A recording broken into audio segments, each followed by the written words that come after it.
as I was saying, towards the end of the album, especially with these last four songs, bar one, the album seems to dip down and down in terms of quality and just general tone. It gets just kind of bogged down, and it's not very good at all. Because as I say, it starts with "P.S. I Love You," which lackluster song. It's alright, but lackluster.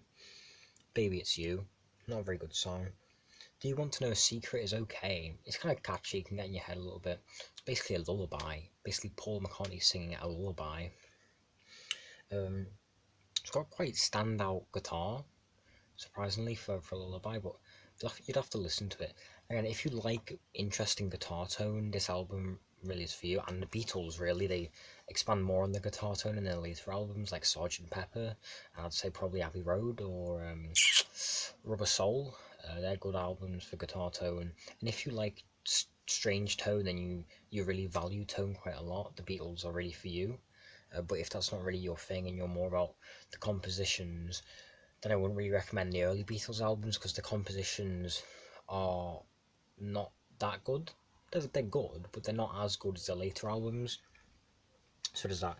But yeah, these tracks 9, 10, 11, and 12 are all sort of subpar songs, and you start to wonder why that is, because you forget what's at the end of the album.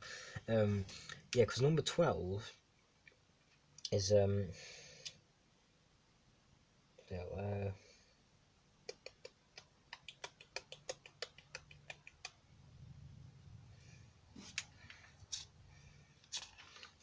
bear with me. Oh, bloody hell. Yeah, number 12 is A Taste of Honey, which is a weird sort of Western song. And again, it's interesting.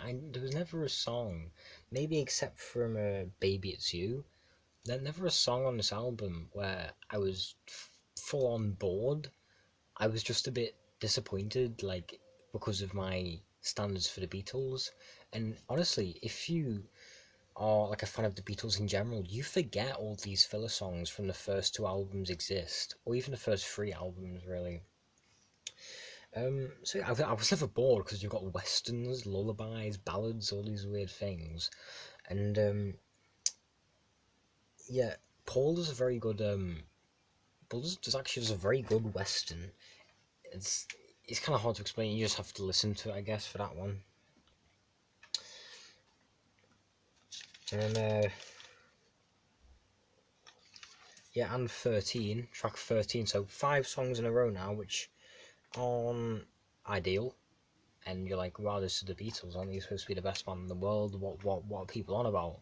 Well, I didn't think that, but you might be thinking that if you listen to this album, not know anything about them. You start to get more and more disappointed. This dip keeps going down and down as you near the end of this album. Like, you must be wondering what's happening there, you know. There's a place again, another name that I don't recognize. It's written down here, so I assume it's on the album. But this and Baby It's You, because I'm not very good at remembering song names, I don't recognize those names. So just more sort of like faceless songs. And then I saw, because I was watching this on a YouTube playlist, and then I saw the last song of the album, and I remembered what it was. The last song on this album, track number 14, is Twist and Shout. Now, if you haven't heard that, it is a great song. Not just, and I'm not talking, I'm not just throwing that phrase out there, I mean it is a great song. It's not originally by them, actually, it's not by the Beatles. It's actually a cover of a, almost a jazz song, which was released in, I think it was 1961, maybe 62, by the Isley Brothers. Wasn't composed by them, but they sang it, and it was almost a jazz tune. But the Beatles version is very different and so much better. It's one of the best known Beatles songs. You've probably heard of it even if you haven't listened to it. But I think weirdly, it sort of makes it pay off more. Hearing 5 sort of meh songs that you're not really that invested in, and I certainly wasn't that invested in, and then you're sort of reminded of this legend of a song. I guess it is quite effective. And it's sort of it's admirable if you think about the conditions that they were in. Because if you don't know, the Beatles were sort of forced to make this album in 9 hours. Well, they were forced to record it in about 9 hours, and a lot of the songs were written in a few days because they were in the early days. Obviously, they had no clout because they weren't the Beatles at the time. They weren't known at the time, so they just did what their producers told them to do, basically.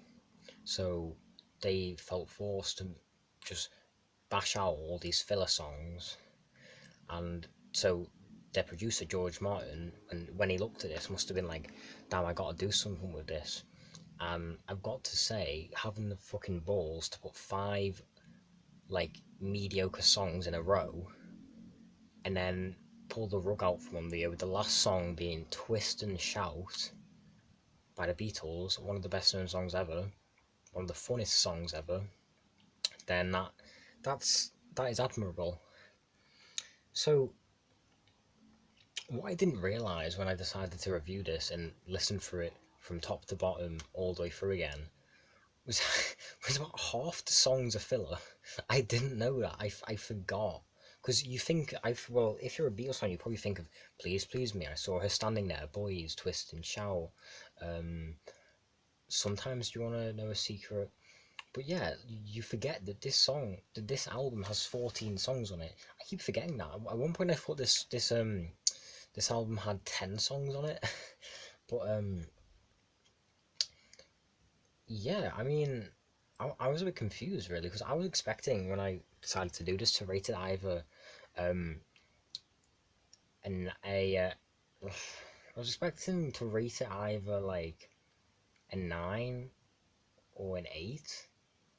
I was never expecting a 10 because I knew "Please Please Me" was a relatively weak album, but I was at least expecting to rate it an 8. So it was kind of disappointing really because I forgot, because obviously it's filler, it's forgettable. I forgot how many filler songs there are. If I count this up now, actually, wait a second.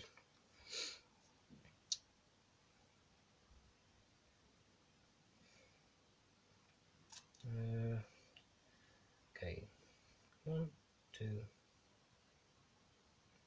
3, 4, 5, 6, 7. 7 out of 14 songs are what I would classify as filler.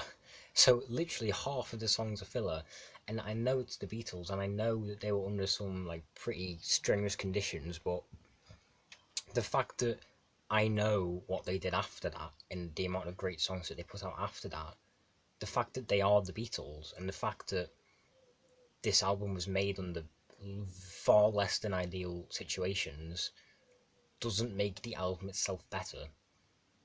Now I think I should be kind of honest here, and so I was surprised that I was surprised that I rated this so low because I'm such a big Beatles fan, but my actual rating for this album is 7 out of 10. Because yes, it has the amazing guitar tones throughout, it has the amazing performances and vocals, really interesting vocals of John's. Like I've said this a million times, but John's and Paul's vocals complement each other greatly. All the Beatles are good singers, even Ringo. Just amazing tone. Like all of the Beatles albums are just head and shoulders above the rest in terms of tone. I keep saying it, and maybe fucking take a shot every time I've said tone in this video, but that's it. If you like tone and you like it when people have spent hours being finicky over exactly how a sound sounds, instead of spending hours poring over the composition, then this is really for you. If you're really into complex compositions, masterful crafts of the most insane, genius compositions, the first two Beatles albums almost definitely aren't for you. But yeah, my final rating, 7 out of 10. I didn't expect the amount of filler. It sounds like a fucking Twinkie. So yeah, thanks for that one. If I get like clout from this video, I will probably do another. I'll do a Hard Day's Night. I haven't listened to a Hard Day's Night in fucking ages. Not sure why people watch reviews on YouTube, because they're almost as long as the album, even the ones that are far better than me. You might as well just listen to part of the album. I don't know why people watch them, but I like senselessly rambling about music, so that's what I got out of this. So yeah, smash that like button,